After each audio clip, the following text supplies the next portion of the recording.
গরুর মাংসের আচার যে কোনো ধরনের ভাত, খিচুড়ি, পোলাও কিংবা রুটি সব খাবারের সাথে খুব জমে যায়। আচার তৈরি করার জন্য এখানে সলিড মাংস নিয়ে নিয়েছি। মাংসটাকে খুব ভালো মতো ধুয়ে ছোট ছোট পিস করে কেটে নিয়েছি।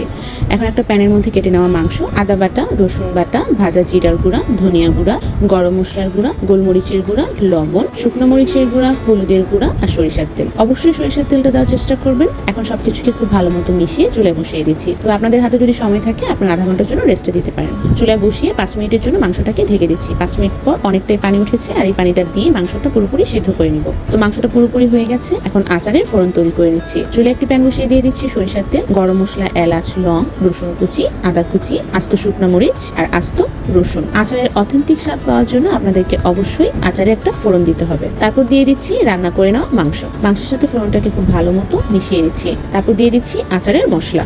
আচারের মশলাটা দিয়ে আরো কিছু সময় ঢেকে রান্না করে নিচ্ছি। তৈরি হয়ে গেল খুবই সহজেই অথেন্টিক রেসিপিতে গরুর মাংসের আচার।